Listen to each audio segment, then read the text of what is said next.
C.L. Barber looking at American civil rights. Today we're going to be looking at Malcolm X until 1963. The 1960s in America was a strange decade for civil rights.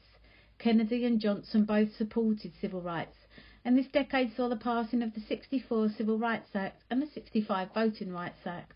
Martin Luther King raised the profile of the injustices towards black Americans and the violence that they had to endure. But there was also the worst racial violence, especially between the years 1965 to 67.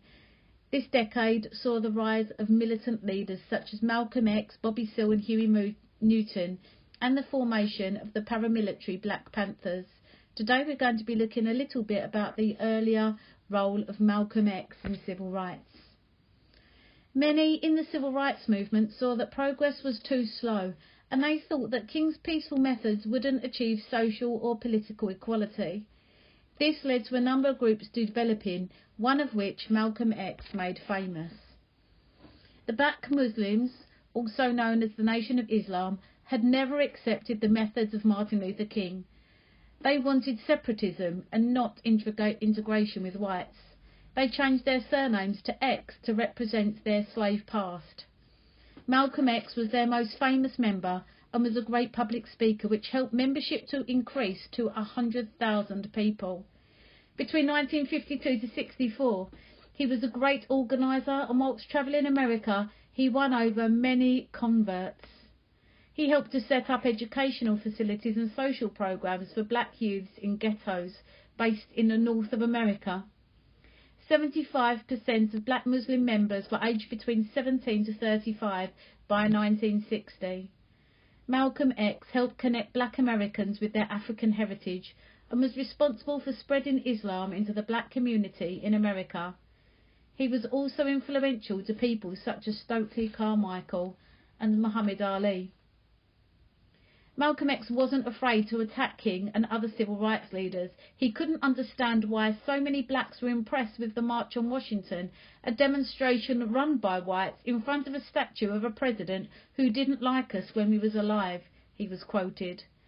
He had a huge influence on young urban black Americans and said violence could be justified for self-defense and as a way to gain a separate black nation. This was opposite to Martin Luther King's turn the other cheek and peaceful protest. Many members of the mainstream civil rights groups did not like the black Muslims, saying they had a hate white doctrine. They thought this was as dangerous as white racist groups.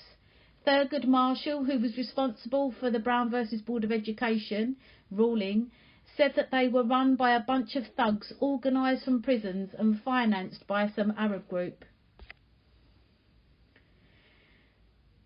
One example of Malcolm X's views of the civil rights movement was from a speech that he made in 1963 about the March on Washington. He said, "Yes, I was there. I observed the circus. Whoever heard of angry revolutionists all harmonising? We shall overcome some day whilst tripping and swaying along arm in arm with the very people they were supposed to be angrily revolting against. Whoever heard of angry revolutionists swinging their bare feet together with their oppressor in lily pad park pools, with gospels and guitars and I have a dream speeches? And the black masses in America were, and still are, having a nightmare."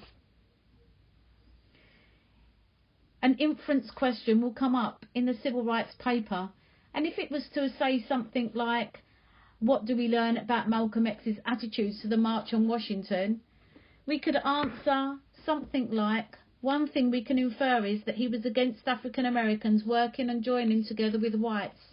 We would then need a quote to support it, and in this instance we could say, because it says swaying arm in arm with the very people they were supposed to be angrily revolting against. This is C.L. Barber, 1977. Thank you for watching.